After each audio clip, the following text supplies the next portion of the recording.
आपको अब पैसे मांगने में हिचक होती है अपने पति से, आपने अपनी मम्मी को एक शॉल गिफ्ट करनी है, एक 100, 200, 500, 1000 रुपये की शॉल, उसके लिए भी आपको पति से पूछना पड़ेगा। क्या आपके हस्बैंड वर्कहोलिक हैं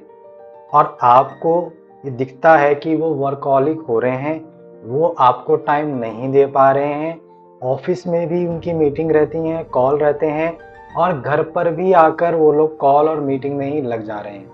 तो आपको ये देखना है कि वैसे तो वर्कहोलिक होना अच्छी ही बात मानी जाती है, बट वो वर्कहोलिक क्यों हो रहे हैं? उनको ऐसा क्या प्रेशर है, क्या उनको रिस्पॉन्सिबिलिटी बढ़ गई हैं कि उन्हें एक्स्ट्रा वर्क करना पड़ रहा है? क्या सच में ऑफिस से ऐसा प्रेशर आ रहा है, या डेडलाइन मीट नहीं हो रही, या वर्क ज़्यादा हो रहा है, या आपके पति को बस मज़ा आने लगा है? लेट नाइट बैठना, वीकेंड पे ऑफिस जाना, या ऑफिस से लेट आना, वहीं पर कॉफ़ी शॉफ़ी पी के दोस्तों के साथ गपशप मारना, या आपके हस्बैंड इस चीज़ को एंजॉय करने लगे हैं? ये चीज़ आपको देखनी है कि घर में आप उनका कैसे ख्याल रख रही हैं, या घर में उनको क्या मज़ा नहीं आ रहा, या रहने में इनको दिक्कत आ रही है, या आप ही उनमें जो है उनको रहने नहीं दे रही हैं। तो ये चीज़ें आपको देखनी है कि आपके पति का सच में कोई काम है, अर्जेंसी है, या वर्कलोड बढ़ गया है, या उनको बस मज़ा आने लगा है। मज़ा आने लगा है क्योंकि वो घर पे रुकना नहीं चाहते, क्योंकि उनका घर पे दिल ही नहीं करता बैठने का, उनका घर पे मन ही नहीं करता बैठने का, क्योंकि शायद आपने उनको ऐसा बना दिया है। तो आपको ये देखना है, क्या वो उनको सच में मज़ा ही आने लगा है लेट नाइट बैठना, या ऑफिस से लेट आना, या दोस्तों के साथ ही ऑफिस में जाके चाय सुट्टा और जो है गपशप करते रहना? तो ये चीज़ें आपको आइडेंटिफाई करनी है। दूसरा, अगर आपके एक्सपेंसेस बढ़ चुके हैं, आप एक हाउसवाइफ हैं और आपके शॉपिंग जो एक्सपेंसेस बढ़ चुके हैं, ट्रिप का कोई प्लान चल रहा है, या आपने कोई होम लोन ले लिया है, कार लोन भी अच्छी खासी बड़ा ईएमआई निकाल लिया है, क्या ऐसा कोई रीज़न है कि एक्सपेंसेस बढ़ चुके हैं जिसकी वजह से हस्बैंड प्रेशर में आ चुके हैं कि उनकी जॉब कहीं ना चली जाए, और अगर जॉब गई तो वो कहाँ पर जाएंगे, उनकी ईएमआई कैसे निकलेगी? क्या ऐसा कोई रीज़न है कि वो डर की वजह से अपने टाइम को एक्सटेंड कर रहे हैं, या ज़्यादा ही बॉस की जो है चापलूसी गिरी कर रहे हैं, या मक्खन सक्कन लगा रहे हैं और ज़्यादा लेट बैठ के काम ज़बरदस्ती कर रहे हैं? तो ये आपको आइडेंटिफाई करना है। अगर ऐसा है तो आप अपने हस्बैंड से बात कर सकती हैं और उनको बोल सकती हैं कि हम अपने एक्सपेंसेस कम कर लेंगे, या अपनी जो है शॉपिंग लिस्ट कम कर लेंगे, या ट्रिप के प्लान डिले कर देंगे, लेकिन आप अपनी हेल्थ से मत खेलिए। आप रात रात भर मत जगिए, लेट नाइट तक वो कॉफ़ी मशीन वाली पी पी के एसिडिटी बढ़ाने से अच्छा है कि आप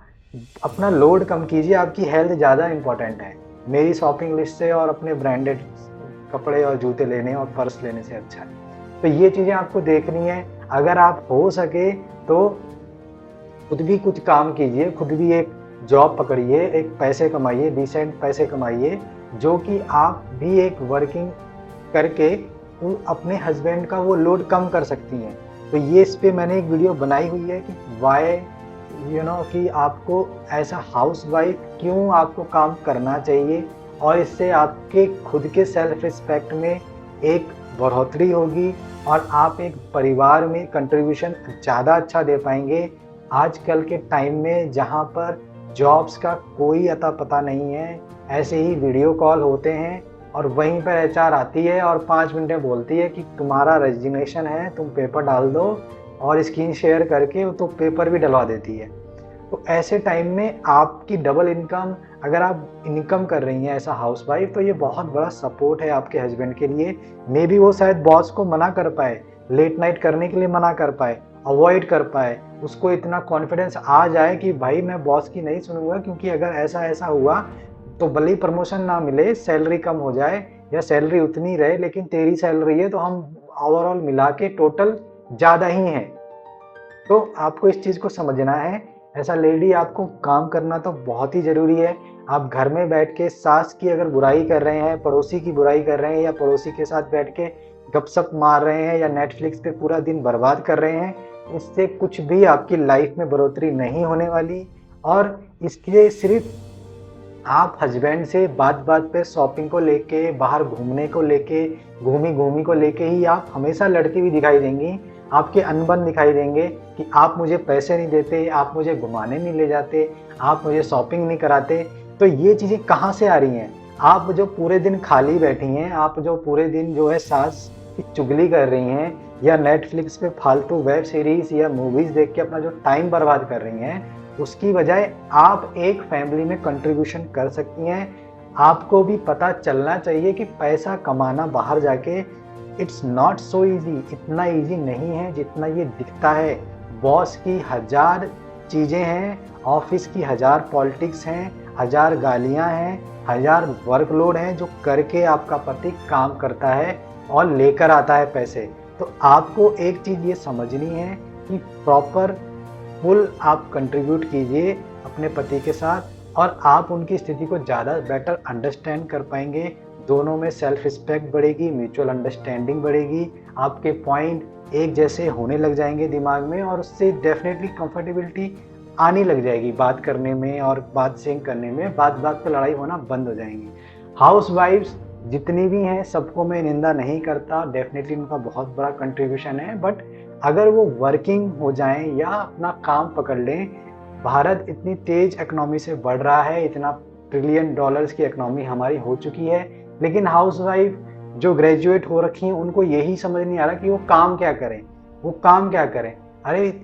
इस इकोनॉमी में भी इतना बड़ा पैसा फ्लो हो रहा है पूरी मार्केट में और आपको अगर यही समझ नहीं आ रहा कि पैसा कहाँ से कमाया जाए, तो ये एक बहुत सोचने वाली बात है। सिर्फ़ घर में बैठ के नेटफ्लिक्स देख के शाम का पति को वेट करना और जैसे ही पति आए उस पे लटक जाना, उस पे घूमी-घूमी कराना, शॉपिंग कराना, ये करा दो, वो करा दो, ऐसी हैबिट्स मत पालिए।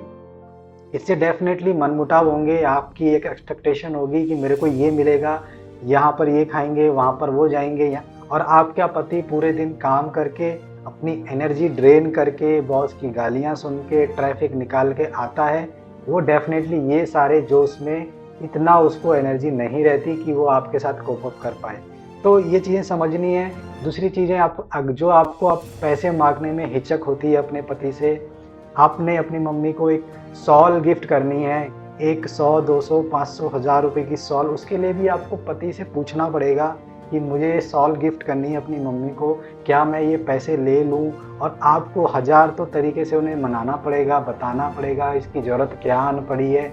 तो इस लाइफ़ से, इस झंझट से आप डेफ़िनेटली एक सेल्फ रिस्पेक्ट की तरह जा सकती हैं और खुद एक अर्निंग करके अपनी सेल्फ रिस्पेक्ट बना सकती हैं और डेफ़िनेटली आप एक बहुत अच्छा कंट्रीब्यूशन अपने परिवार में दे सकती हैं।